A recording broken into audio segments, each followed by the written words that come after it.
الحمد للہ رب العالمین والصلاة والسلام علی اشرف الانبیاء والمرسلین وعلی آلہ واصحابہ اجمعین، اما بعد۔ محترم حضرات، نبی علیہ السلام کی حدیث پیش کر رہا تھا جس میں قرآن کی صفات اربعہ، 4 عالی شان صفات کا بیان ہے۔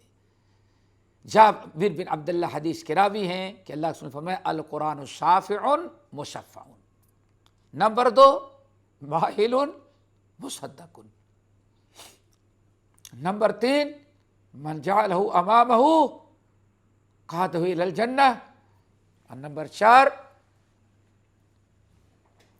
ومن جعلہ خلف ظہرہ ساقہ الی النار، او کما قال علیہ الصلوۃ والسلام۔ پہلی چیز القرآن شافع مشفع۔ لوگوں قرآن کو خوب پڑھا کرو، قرآن سے جڑے رہو۔ کیوں؟ قرآن اپنے پڑھنے والے، عمل کرنے والے کی قیامت کے دن شفاعت کرے گا رب کے سامنے۔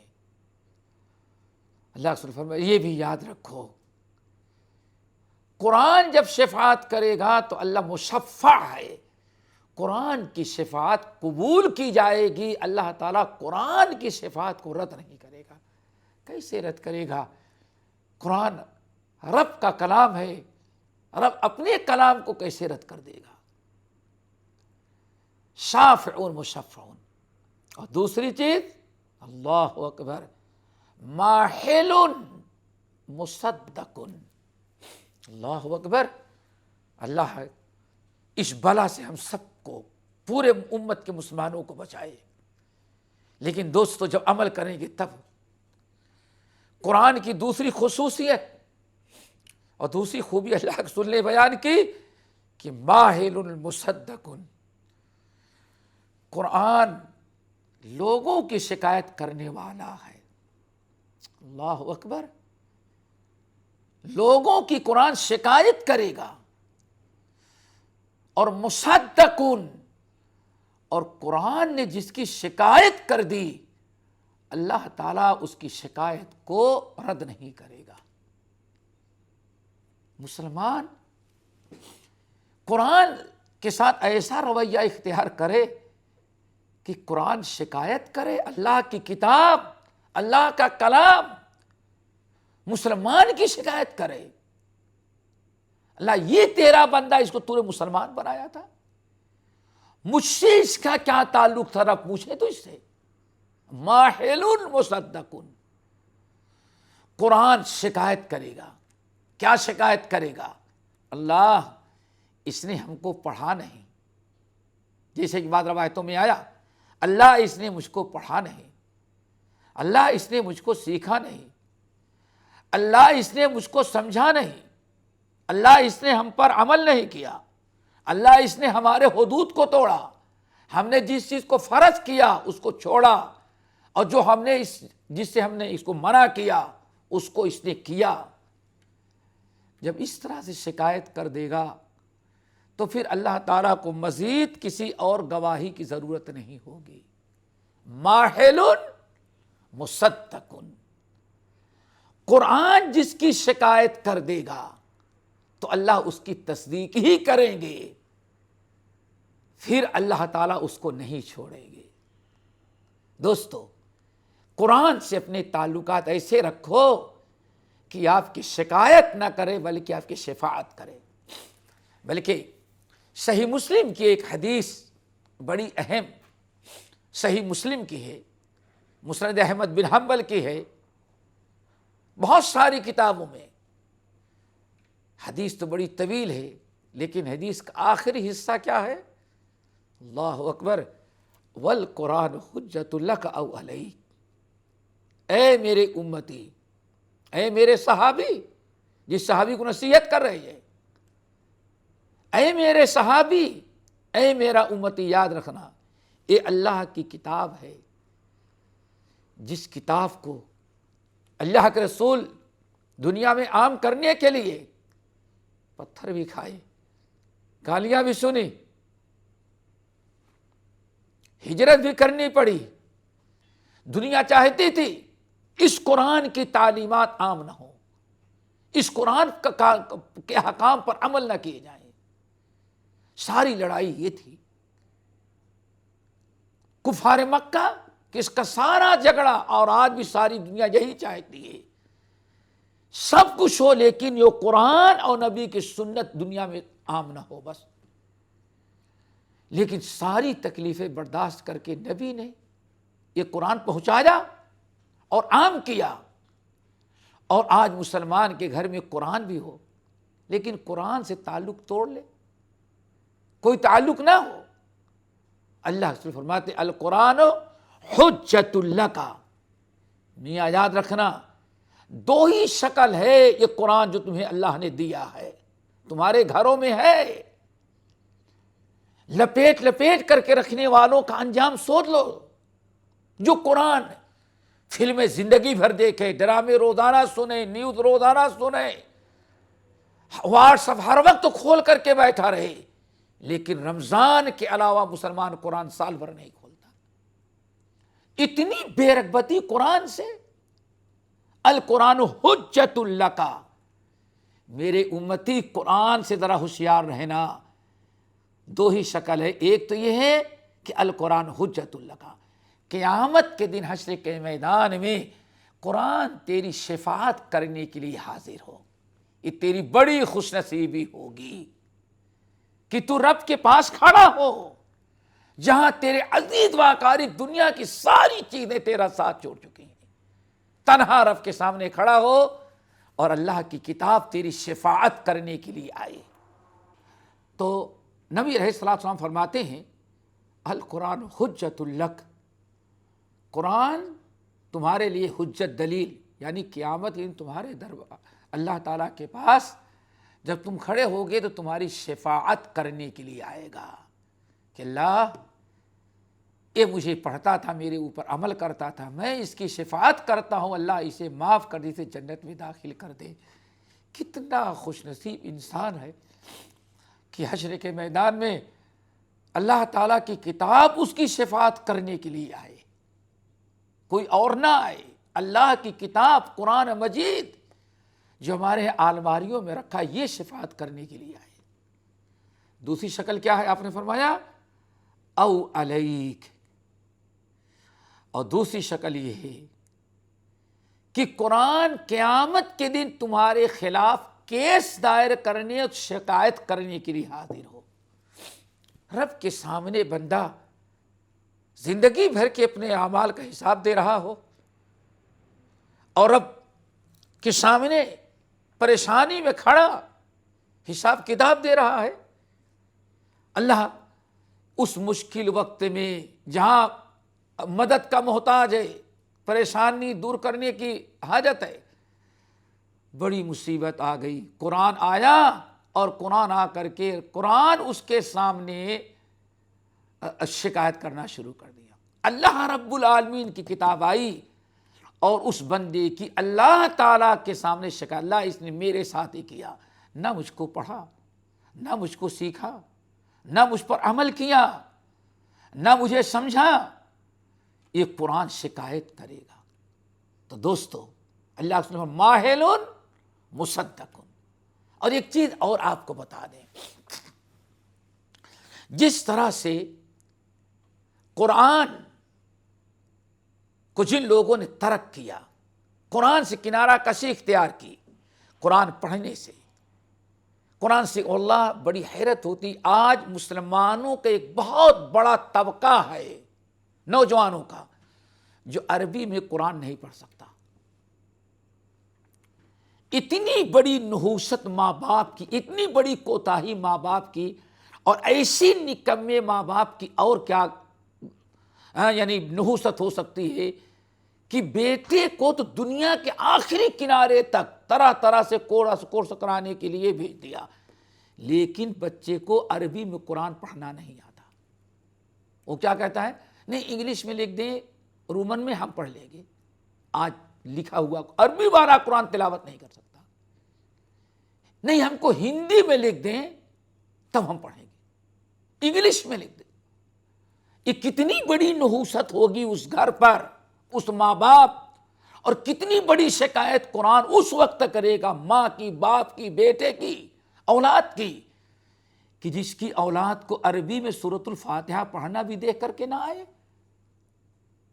ایک الحمدللہ رب العالمین کسی اور زبان میں لکھ دو تب وہ پڑھے، عربی میں ناظرہ پڑھنا بھی اس کو نہ آئے۔ آج ایسے ہزاروں کی تعداد میں موجود ہے۔ تو قرآن شکایت کرے گا ایسے موقع پر، اس نے ہم کو پڑھا۔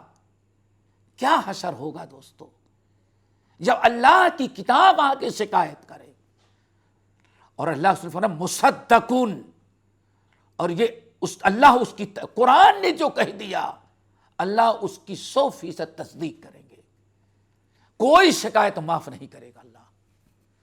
اور ایک چیز اور یاد رکھو دوستو، سورۃ الفرقان کی آیت،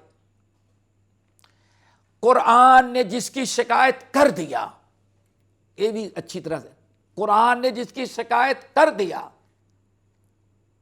اللہ کی کتاب نے جس کی شکایت اللہ کے سامنے کر دیا، تو اللہ کے رسول بھی اس کی سفارش نہیں کریں گے۔ دوسرے لفظوں میں یہ سمجھو، جس کی قرآن نے شکایت کر دیا رب کے سامنے قیامت کے دن، اللہ کے رسول بھی اس کی شکایت کریں گے۔ وقال الرسول یا ربی، سورۃ الفرقان کی آیت، وقال الرسول یا ربی ان قوم اتخذوا هذا القرآن مہجورا، اللہ یہ ہے میری قوم، میرے امتی ہیں، ہم ان کی شفاعت نہیں کرتے، کیوں؟ وقال الرسول یا رب ان قوم اتخذوا هذا القرآن مہجورا، محمد صلی اللہ علیہ وسلم کہیں گے اللہ یہ جو میری قوم کھڑی ہے ہم ان میں سے کسی کی شفاعت نہیں کرتے بلکہ شکایت کرتے ہیں، کیوں؟ انہوں نے قرآن پاک سے اپنا تعلق توڑ رکھا تھا، انہوں نے دنیا کی کوئی چیز نہیں چھوڑی، کوئی کتاب، کوئی علم، کوئی ٹی وی چینل، کچھ نہیں چھوڑا، انہوں نے آپ کی کتاب کو چھوڑ رکھا تھا۔ وقال الرسول یا رب ان قوم اتخذوا هذا القرآن مہجورا، رسول بھی شکایت کرے، وقال الرسول یا رب ان قوم اتخذوا هذا القرآن مہجورا۔ نمبر 3، اللہ تعالی ہم سب کو اس کا مستحق بنائے، من جعلہ امامہ، من جعلہ امامہ، جو انسان اپنا لاہ عمل، اپنی زندگی کو قرآن کے سانچے میں ڈھال دیا۔ دوسرے لفظ میں جس نے قرآن کو اپنا امام اور پیشوا رہنما بنایا، ہمیں وہی کرنا ہے جو قرآن نے کہا، ہمیں وہی چھوڑنا، ان کو چھوڑنا ہے جس سے قرآن نے منع کیا۔ کوئی بھی معاملہ آیا، بھائی قرآن نے کیا کہا، نبی نے کیا کہا، من جعلہ امامہ، جو اپنی زندگی میں ہر وقت اپنے سامنے اللہ کی کتاب، اللہ کے رسول کو رکھتا ہے، اللہ کی کتاب رکھتا ہے۔ کتاب نے جس کو حلال کیا وہی حلال، جس کو حرام کیا اس کے قریب نہیں جائیں گے۔ قرآن نے جو کہا اس کو چھوڑیں گے نہیں، اس پر عمل کریں گے، اور جس سے منع کر دیا اس کے قریب نہیں جائیں گے۔ جس نے قرآن پر عمل کیا، من جعلہ امامہ، جس نے قرآن کو اپنا پیشوا، اپنا رہنما اور اپنا امام بنایا، ہر مسئلے میں قرآن کو اپنے سامنے رکھتا ہے، قرآن اور حدیث نے جو کہا وہی کرنا ہے۔ جس نے قرآن پر عمل کیا، اپنا رہنما بنایا، اللہ اکبر، قادہ الی الجنہ، تو قرآن اس بندے کو پکڑ کر کے جنت میں لے کے جائے گا۔ دعا کرو اللہ سب کو اس کا مستحق بنائے۔ کتنی بڑی چیز یہ تیسری خوبی، من جعلہ امامہ قادہ الی الجنہ، دنیا میں قرآن کے پیچھے پیچھے چلا، آج قرآن اس کو پکڑ کے لے کے جائے گا، کہاں تک؟ جنت تک پہنچائے گا۔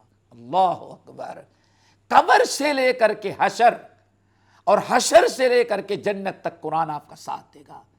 وَمَنْ جَعَلَهُ أَمَامَهُ قَادَهُ إِلَى الْجَنَّةِ۔ اس لیے دوستو، صرف قرآن پر ایمان رکھ لینا کافی نہیں ہے، قرآن پر ایمان رکھنا، قرآن پر عمل کرنا، قرآن کو اپنا دستور حیات و زندگی قرار دینا، اور قرآن کے سانچے میں ڈھل جانا، قرآن نے جو کہا وہی کرو، جس سے منع کر دیا بعد رہو۔ اگر ایسا ہم کریں گے تو یقیناً انشاءاللہ یہ قرآن ہمارے لیے جنت میں لے جانے کا باعث بنے گا اور جنت میں لے جائے گا۔ یہ بہت بڑی خوبی ہے دوستو، بہت بڑی خوبی ہے کہ قیامت کے دن جنت، قرآن ہمیں جنت میں لے گا۔ اور ماشاءاللہ قرآن پاک میں بھی اس کے علاوہ بھی بہت ساری آیات اس معنی کی ہیں، تفصیل کا موقع نہیں۔ بہرحال قرآن من قادہ الی الجنہ، بلکہ ایک چیز یاد رکھیں، بڑی تفصیل کی بات ہے لیکن ایک آیت بتائیں گے، قرآن پر ایمان مکمل ہوتا ہے عمل کے بعد۔ یاد رکھنا، حقیقی ایمان قرآن پر کب مکمل ہوتا ہے؟ عمل کے بعد۔ سورۃ البقرہ، الذین آتیناہم الکتاب یتلونہ حق تلاوتہ اولئک یؤمنون بہ، اولئک یؤمنون بہ۔ اللہ فرمایا جن لوگوں کو ہم نے کتاب دیا تو اس کی تلاوت کرتے ہیں، تلاوت کا حق ادا کرتے ہیں، یہ ہے کتاب پر ایمان رکھنے والے۔ صحابہ کرام عبداللہ بن عباس، عبداللہ بن مسعود رضوان اللہ علیہم اجمعین وغیرہ کہتے ہیں، اللہ نے جو فرمایا کتاب پر حقیقی معنوں میں ایمان رکھنے والے وہ ہیں کہ جب تلاوت کریں تو تلاوت کا حق ادا کرتے ہیں۔ تلاوت کے حق ادا کرنے کا مطلب یہ ہے کہ زبان سے جیسے قرآن کو تلاوت کرتے ہیں تو قرآن نے جو کہا اس پر قرآن پر عمل بھی کرتے ہیں، یعنی اتباع۔ تو ایمان حقیقی معنی میں اللہ کی کتاب پر ایمان مکمل کب ہوگا؟ جب قرآن پر عمل ہو۔ الذین آتیناہم الکتاب یتلونہ حق تلاوتہ اولئک یؤمنون بہ۔ اور جب اس طرح سے ہمارا ایمان بالقرآن ہوگا عمل کے ساتھ تو یہ قرآن قیامت کے دن ہمیں حساب کتاب ہوتے ہوئے رب کے ساتھ میں پکڑے کے سفارت کرے گا اور وہیں پکڑے گا اور لے جا کر کے جنت میں داخل کر دے گا۔ یہ کتنی خوش نصیبی، کتنی بڑی کامیابی ہوگی۔ نمبر 4 اور آخری صفت، اللہ اکبر، وَمَنْ جَعَلَهُ خَلْفَ ظَهْرِهِ، اور جس شخص نے دنیا کی ہر چیز کو اپنایا لیکن قرآن کو پیٹھ پیچھے ڈال دیا۔ پیٹھ پیچھے ڈالنے کا مطلب لاپرواہ ہو گیا، چھوڑ دیا، کوئی تعلق اس نے نہیں رکھا۔ کبھی قرآن خوانی کی نوبت آئے تو پڑھ چلا گیا، وہ بھی گیا پڑھانے وقت بیٹھا ہوا۔ زیادہ آج مسلمانوں کا زیادہ تعلق قرآن خوانی سے، پڑھو اور مردوں کو بخشو، پڑھو سواب مردوں کو، بریانی خود اپنے پیٹ میں، بس یہی 2 کام ہے قرآن کے متعلق آج بہت سارے مسلمانوں کا تعلق۔ یہ حدیث سنو، من جعلہ خلف ظہری، جس شخص نے قرآن پڑھنے، قرآن سیکھنے، قرآن پر عمل کرنے، قرآن کی اتباع کرنے، ساری چیزوں کو چھوڑ کر کے قرآن کو بالکل پیچھے ڈال دیا، قرآن کوئی حیثیت ہی نہیں رہ گئی، ساقہ الی النار، حشر کے میدان میں قرآن آئے گا اور رب کے سامنے ہی حساب کتاب جو دے رہا ہے، رب کے حکم سے قرآن پکڑے گا، ساقہ الی النار، اور قرآن گھسیٹ کر کے اس کمبخت کو جہنم میں پھینک دے گا۔ کتنی بڑی بدبختی! اور کیسے پھینکے گا؟ بعض روایتوں میں آیا کہ کہے گا اللہ یہ بے ایمان جس کا آپ حساب لے رہے ہیں، ضیع فرائضی، جس چیزوں کو ہم نے فرض کہا اس کو اس نے ضائع کیا، جس سے ہم نے منع کیا اس کو اس نے کیا، جس سے ہم نے روکا اس نے اس کو اپنایا، ہمیں جو ناپسند تھا وہی اس نے کیا۔ اللہ تعالیٰ حکم دیں گے لے جا، تو سب سے پہلے تو اس کم وقت کو اللہ تعالیٰ یہ نوبت کسی پر نہ لائے، اس کو اودھے مل لٹائے گا اور پھر گھسیٹ کر کے جہنم میں پھینک دے گا اس کو۔ یہ ہے وَمَنْ جَعَلَهُ خَلْفَ ظَهْرِهِ سَاقَهُ إِلَى النَّارِ۔ آج پتہ نہیں ہمارے کلمہ گو مسلمان بھائی، ڈر لگتا ہے اس کے مستحق نہ بن جائے، عمل نہیں کرنا ہے، چوم ضرور لینا ہے، قرآن خوانی میں حاضری دے دینا ہے، لیکن نہ پڑھنا ہے نہ عمل کرنا ہے۔ پڑھ بھی لیا کبھی تو عمل نہیں کرنا ہے، عمل کسی اور باتوں پر کرنا ہے، تو یہ 4 صفات ہیں قرآن کی۔ قرآن کی تلاوت کریں، قرآن کو سیکھیں، قرآن پر عمل کریں، اور رمضان کے مہینے میں دعا بھی کریں کہ اللہ تعالیٰ رمضان کے بعد بھی ہمیں قرآن سیکھنے، سکھانے اور عمل کرنے کی توفیق دیتا رہے۔ اللہ تعالیٰ ہم سب کے لیے قرآن کو قیامت کے دن شفاعت کا ذریعہ بنائے۔ قرآن اللہ تعالیٰ سے دعا کرو ہم میں سے کسی کی شکایت کرنے والا نہ بنے۔ اقول قولی ھذا واستغفر اللہ من کل ذنب واتوب الیہ۔